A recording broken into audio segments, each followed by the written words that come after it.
more, yeah. Okay. So we'll actually go ahead and go into your argument period then, unless we have questions. I don't personally have any questions for the petitioner at this time. I do. You do? Yes, I do. You said that you had witnessed this as walking cafeteria. Do you know of anybody else that witnessed this? Well, that the table was there and they were accepting votes. Representatives from the Short Smith ticket as well as the La Casita ticket, also witnesses, and were part of trying to have the activity stopped on that day. So they did witness the fact that they were accepting votes at that table. So you directly witnessed students voting at that site? They were voting on that computer, correct. May I ask a question? Is that permitted? Yes, you can ask a question. So there was voting, so you say, but was there coercion of any type during voting? I think that was part of the allegation. You want to ask a question to, okay, why don't you put their time back on? I think they had 2 minutes left. Yeah. Okay, go ahead. So you mentioned that there was, I think in the allegation you said something about coercion or encouraging people to vote one way or the other. Did you witness this, or do you have any substantial proof that anybody witnessed this or that it happened at all? I witnessed it in that as I was walking by, Ms. Ramos was telling somebody, you do not have to vote for senatorial candidates, just select a president and then you can finish up. And I would say that the proof is the fact that the overall numbers, there was less people who voted for senatorial candidates than there was for president and vice president, so there is a discrepancy. So, would you not say that's a trend that happens? Trend?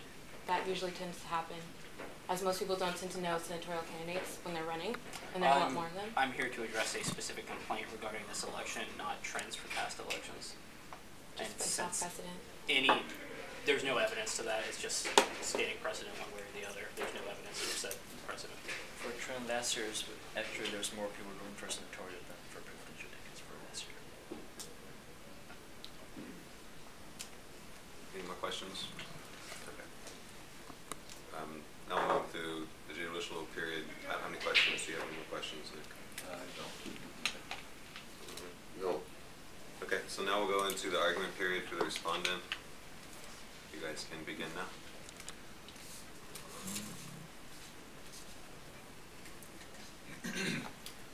Yeah.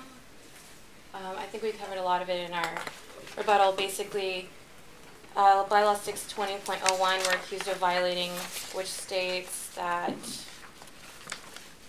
the alcove in the administration building shall be defined as a place for students to vote. An alternative polling site may be used at the recommendation of the election board and approval by Senate.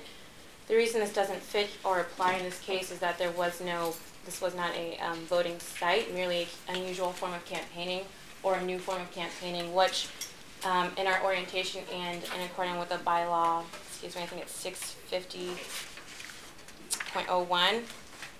Yeah, so 650.04, it just simply states that any unusual and new form of campaigning must be approved by the elections board.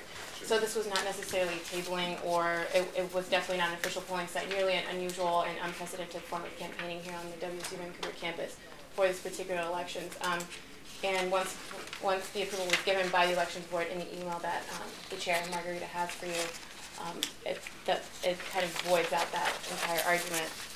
So 620.04 bylaw was not violated, which actually for the record is by 8 a.m. the morning of the election, candidates shall remove all their campaign materials from within the areas of the polling site. Any material could back up the violation. So basically this wasn't violated because there was no polling site, and in fact where there was polling sites, all of our campaign materials had been taken down prior to the established time.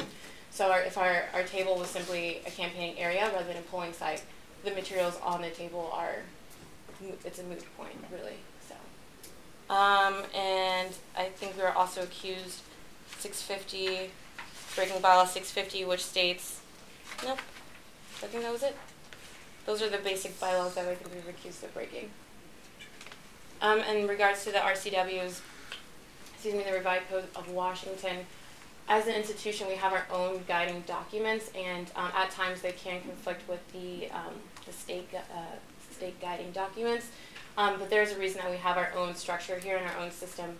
So just take that into consideration. I would advise you to do so. Also, in accordance with bylaw, I believe it is 650. 410.01, the Judicial Board is bound to interpret merely the ASWSUV Constitution as it is written in the amendments and bylaws within them, and not the RCWs or WACs, any Washington codes. Is that the end of your guys' argument presentation? Would you like to present any more? And also I would like to have the documents, the emails that you spoke of earlier. So we have the brief, and we also have the emails from the election board to Shabby and Colleen, allowing them to do this. And we also have an email from Phil to Kim, and we have a email that we sent out to all candidates, which tells them where they can and can't campaign during the election days. Okay. We also have a letter from Jamie Schoon, who is a WSUV senior majoring in public affairs, and who was the former chair of the elections board. She did sit at the computer placed at the table from 2 p.m. until the close of the election on that day, and she gives her side of the story. Okay. So that is what we have. Okay. Let's submit that as evidence. We'll have to review that and not reply to it at this present moment. Additionally, if I may, Sure. am I still on time? Yes, you're still. Still 10 minutes, 45 seconds. So precise. So additionally, I think that if this decision went and followed a path that kind of shunned this type of voting or this type of new campaigning, I think we would kind of stub or curb the student involvement with student government or any type of involvement here on campus. Essentially what would happen is if someone had a cell phone, smartphone, which some of us do in this room, you're saying that students can't vote on their smartphones. If someone passed their smartphone to another friend and said, hey, you can vote on my phone, if you rule in favor of saying that these bylaws were violated, then essentially you just said that students shouldn't be able to vote at their leisure on their smartphones or on their friends' smartphones. So I think it's important to consider with as our campus grows, as our turnout tries to kind of match that, it's important to be aware that technology is advancing and that we should be open to it and encourage students to use technology at their convenience so that elected student leaders can accurately represent their campus. I think that's really important to remember.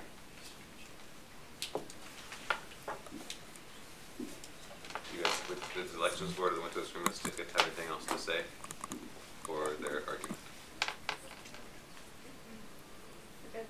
Okay. So we'll now go into the rebuttal period for the petitioner to ask questions directly to the respondent.